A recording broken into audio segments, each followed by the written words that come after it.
Hi everybody, we are live for the Lunch and Learn today. I'm Katie Davis. I thank you for coming. So today's theme is do's and don'ts, what to do at a conference. I just came back from a fantastic conference. But before we get to that, I just want to correct something that I said last week. And as you know, I always like to admit my mistakes. And this is half a mistake and half a omission. And I also corrected it on my podcast, so I really want to make this clear. I did not answer it fully. And while I was away at the fantastic Poconos SCBWI retreat this past weekend, I was listening to Pat Flynn, who is brilliant. I listen to him all the time. And somebody asked him on his Ask Pat podcast about their mailing list, and somebody asked me on the Lunch and Learn last week, and I thought, oh my gosh, this is the same question, kind of pretty much the same question. And his listener asked if he said that his email list was getting too big, and my listener or my watcher last week said she didn't have a big enough budget. And his listener said his list was getting too big and it was costing him too much.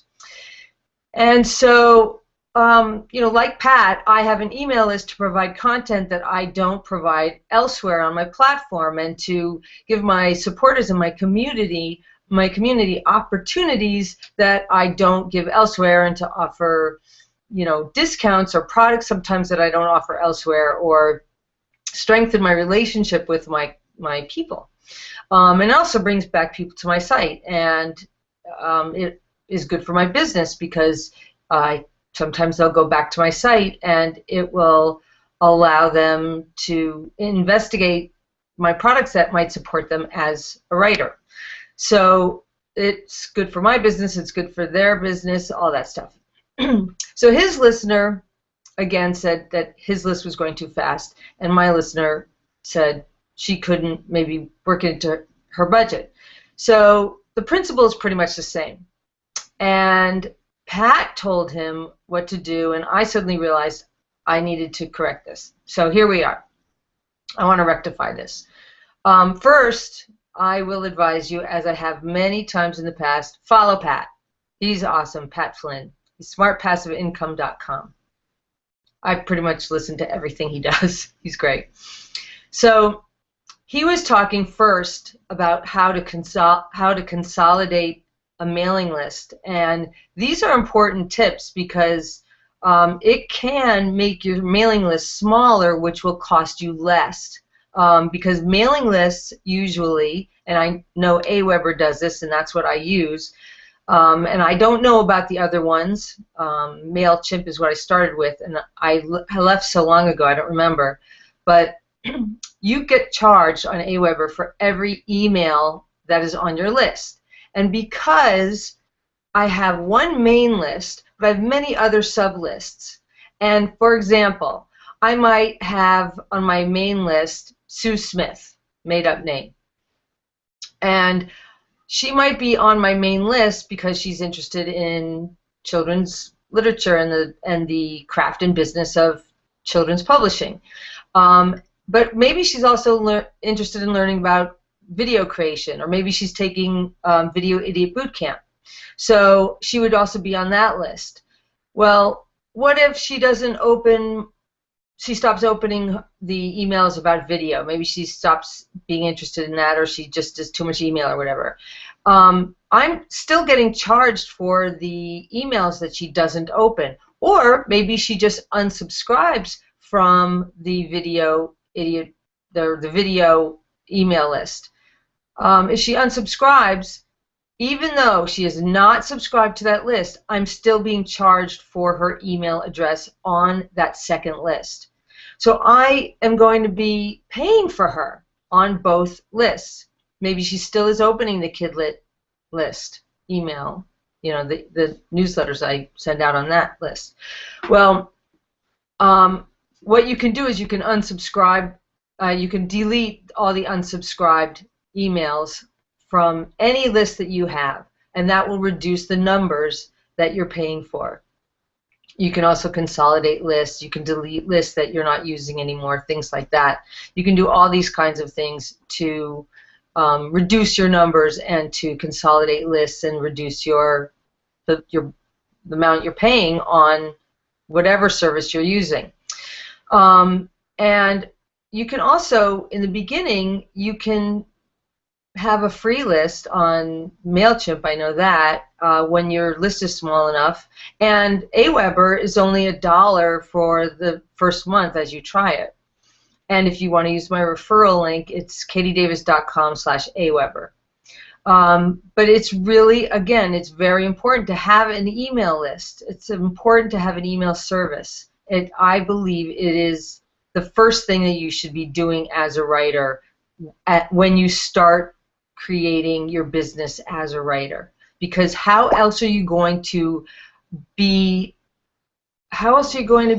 connected with your fans and your people? How are you going to know who they are? What if they want to know when your next book comes out? What are you going to do? So that's very important. Somebody just texted me. Somebody says your Lunch and Learn is a Google Hangout today. Isn't it always a Google Hangout? Okay, well, you know, this thing, I think I am going to have to start paying someone to produce my Google Hangouts, because I thought it always was a Google Hangout. And somebody else said it was broadcasting different times. Damon Dean was telling me. So I don't know. Let me see. I'm going to go on my event page and see if it's saying something different. Let's see. Nobody's saying stuff. Okay, whatever. I'm not even gonna look into this now. Exhausting. I don't know. I'm looking at my notes. Let's see. What else did I want to tell you? So let's go into the theme. All right, and then you guys can ask the questions. I put the directions for how to ask the questions in on the event page. All right, we are live. I really hope we're live. It says we're live. Make sure, right? We are live. Okay, aren't we?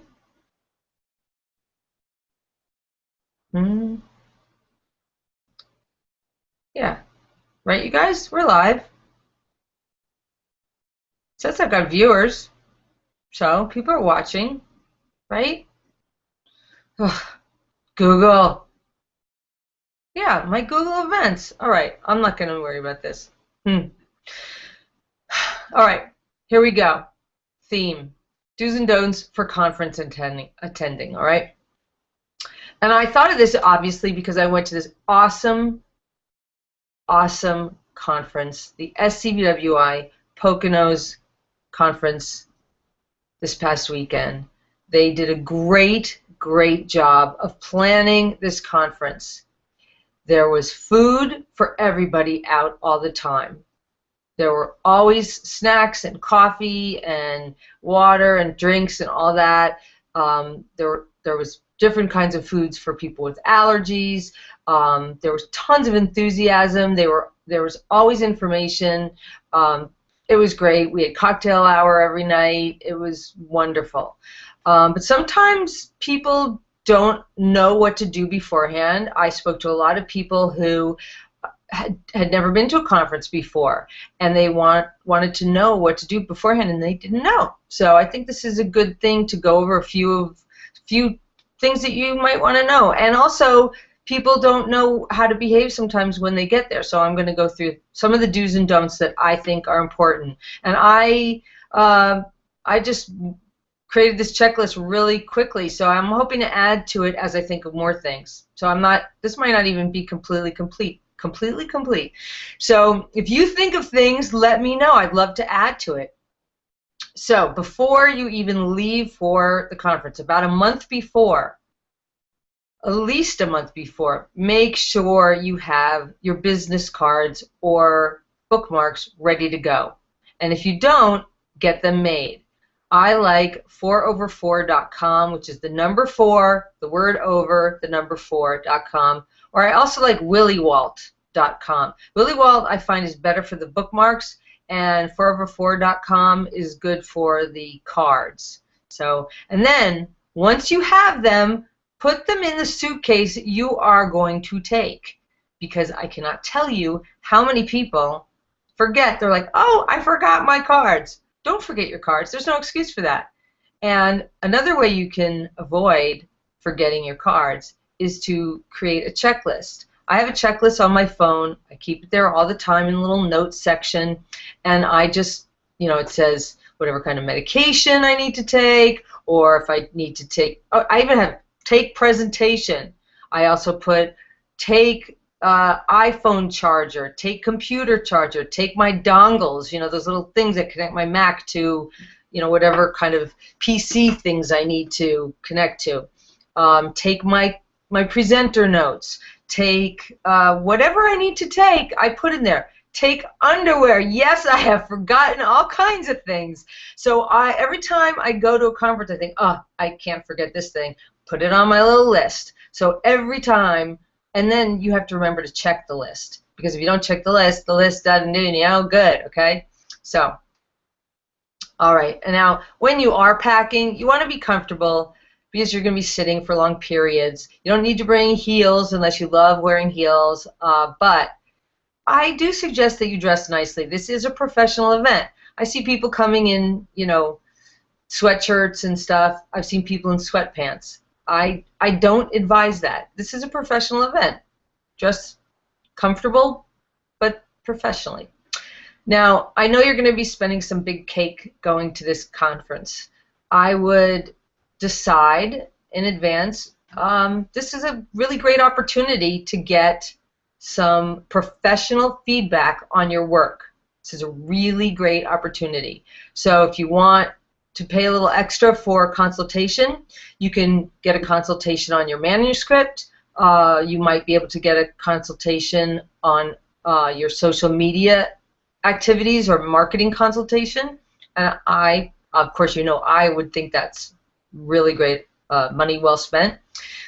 Also, if you're an illustrator, you can pay extra to get, you can pay extra to get a consultation on your art, or there might be a portfolio display.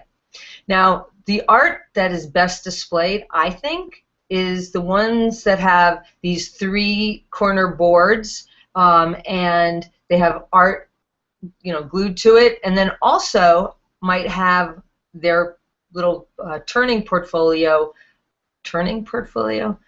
Oh, I'm still recuperating from the last conference. A normal portfolio in a book that you can turn the pages.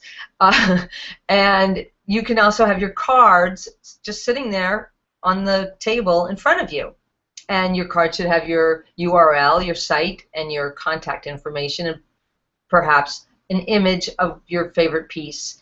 If you can, some of these places that you can get your cards printed can also have your face printed on it, which is really nice, because it brands you and it makes you memorable, which is really great.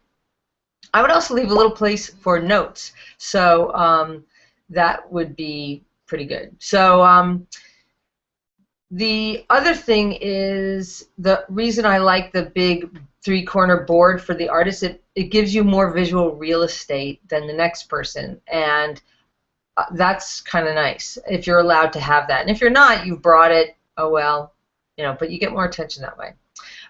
So once you're there at the conference, go to as many sessions as you can.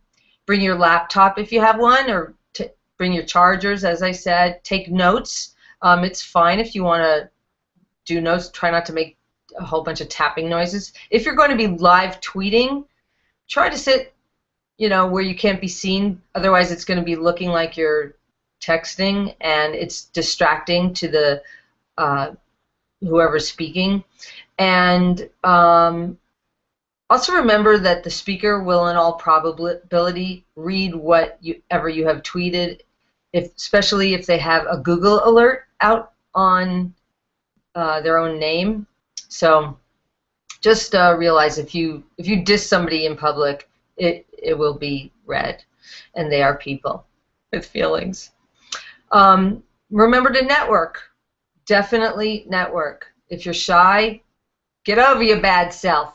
Nothing to be shy about. Everybody, is there to meet and, practice being, practice introducing yourself. It's okay. You can do this.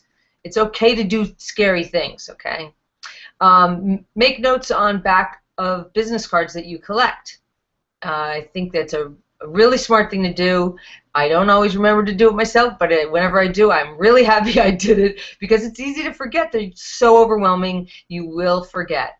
And it's great to have a little note saying, met next to the cheese dip, talked about picture books with, witches in them or whatever. Do not add these names to your mailing list, whatever you do. At meals, talk about everything, but remember you are making connections. This is a business event. It's okay to talk about business. Don't drink too much. Okay, people remember that. Don't pitch at inappropriate times. Do not ever slide a manuscript under a bathroom door. Okay? Don't pitch when you're not supposed to pitch. Don't pitch to agents and editors unless you are in a pitch session. Okay? And learn what your elevator pitch is. Practice it before you go. Okay? 3 sentences or whatever, an elevator pitch. Like you're in an elevator going up a couple of stories and you're done. Stories in an elevator. So this is really important. Remember that the organizers have worked for months, have slaved, they're probably volunteers, and they've slaved for months putting this thing together. So if you have a complaint that has to be addressed during the conference, just keep that in mind and approach it from the point of view that they have worked their tails off trying to put this on for you to have a great experience, and so approach it from that angle, okay? And they're trying to please everyone. And also remember that the faculty is also working really hard while they're there. You might have seen them just attending, you might have seen them in one session, you might have attended one session that they've done, and it might seem like that is the only session or workshop that they are presenting at. But usually, for example, at the last conference I did, I presented 3 one-hour workshops. I was on a few panels. I gave a keynote speech, and I had a number of one-on-one marketing consultations. Plus, I was helping people in between all of these things. And I tend to give my all. I want to over-deliver, and I want to really be there for the people who come there. And so consider that when you're asking people, like if they're on the way out, if they're saying goodbye, they want to go home, and they've left their families for the weekend, and they've given their all, and now it's time to leave. Or if they're going into their room for the night, or they're leaving, or whatever. There's a time to ask another question, and there's a time to let them be off. So, and if they are going home, they're no longer at the conference, right? That seems obvious, but they may not, like if you paid for a consultation, it may not be the same price once they go home. So I've actually had people angry at me that they have to pay more for my coaching services now that they're not at the conference. So consider that before you approach people at certain times. I remember I was always really stupid about this as a kid. I would get my dad really mad at me, and then I'd say, can I go out? Or can I have a raise in my allowance? Timing is everything. Okay? So just consider that. And the last thing is have a really good time. These things are so much fun. All right? You can have such a good time. And that's all I can think of right now. If you can think of more things, that'd be great. Okay. I'm going to answer the first question I see. This is from Damon Dean. What is the most sure and safe way to make a memorable impression on an agent or editor at a conference? Participation, sharing your work, snappy business card, a thank you email after the event, all of the above? I know this is a general question, but I think it's a good one, Damon. I think, of course, a great manuscript would be a good way, but I do think participation is great. I don't think a snappy business card makes a difference. A thank you email. Yes, I have to say I got 4 thank you emails after this event. I've never gotten a thank you. That I can remember from an event before. And a written thank you to an agent or an editor would be lovely. I mean, like a snail mail would be really nice. Nobody does that anymore. Anytime someone's thanked is great. So that's never a bad thing to say thank you. And I think just keeping in touch and saying thank you, writing, asking how you can improve your work while you're there, is good. So, but the snappy business card, always have a business card. So, okay. Next is, this is a great question, Tracy. How do you handle a really bad critique at a conference, either free or paid? I've been fortunate with great ones, but I've seen and heard of horrible ones. Well, there are two kinds of bad critiques. One is a critique that is your work is bad, and one is one that is not well delivered. So if it's not well delivered, just listen to it and say thank you for your critique. And sorry, I keep getting my kids are constantly texting me and it's popping in and I don't know why it's making that noise, so if you hear that, sorry. So if it's not well delivered, just take it with a grain of salt. If somebody says your manuscript stinks, nobody would read this ever. If somebody is that bad a critiquer, at the time you could say, this isn't helping me, can you talk about the work? Can you say is there anything working for you? Or maybe, ask for objective, not subjective information, because that is a person who obviously doesn't know how to critique.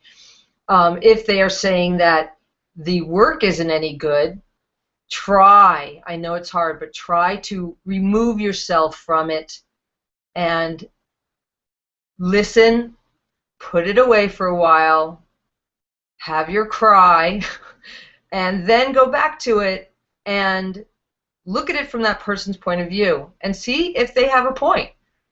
And look at it and try to think, you know what, maybe this is something that can really help the work get better. I mean, that's what we want. We want to make the work better. That's the entire focus of a critique, right? So if you can get a critique that is rough to hear but great for the work, so be it. That's what I say. I'd rather get a really tough critique to hear and make it good for the work, right? Okay. The last question is not on the theme, so Viva, when I do, I will be happy to answer this when I next do a lunch and learn about video. Maybe next week I will do one on video. How about that? Does anybody have any suggestions? What do you guys think is a great idea for a do and don't, either one, for a conference? And I'm going to wait because if you have a delay, I'll wait, because I remember last time I didn't wait for the delay. It's kind of hard because it's dead air and I sort of have to juggle. Speaking of juggling, at BEA, at Book Expo America, I think I'm going to be in a talent show and juggling balls. I got to do some. Okay, here's one. Tracy asked, would it be a good idea to put a QR code to an about me / welcome video on your business card if there's room. Absolutely. I think that's a great idea. That's, you know, me. I love the QR codes. I think that's fantastic. So why not? You know, I believe that also, I think, Tracy, that you read How to Promote Your Children's Book, and I think that on the About Me page, too, I like to have information about you, things that are on the site that can help my visitors, not necessarily about me. My bios can be on a bio page, but I like to talk about what can help the visitor. So the About page, but the About Me page is about me. So yeah, I like that. I like that idea a lot. So do you guys have any suggestions? What would be a really bad don't at a conference? I know a lot of people have submitted to agents and they just feel really, they just want to get to that agent. They feel like it's their big chance, but they're ruining their chance if they submit at the wrong time. So what else would be a bad do or don't? I mean, a good do, a bad don't. I think, too, there are times when you have a roommate assigned to you, and which I think only writers' conferences do that. I have never heard of any other kind of conference that will assign you a roommate. I can't even imagine rooming with somebody I don't know. But if that happens to you, I would say a big do is be neat and respectful of that person. Okay, Joni asks or says, I've never been to a conference. I'm going to my first one this August in LA. Woohoo! I'll meet you there. I'm gonna go. If there is a plan of attack session, vendors, what is the best use of time? I don't know what you mean by vendors, but is there a plan of attack? Is there a plan of attack session, vendors? What is the best? Well, it's really big, Joni. It's huge. There are so many people. So when they come out with the schedule, I would read it thoroughly and make your plan of attack. And also plan downtime. That's a good do. Plan some downtime because it can be so overwhelming, and you want to absorb it. You know, it's LA. It'll be summer. You can sit outside by the pool.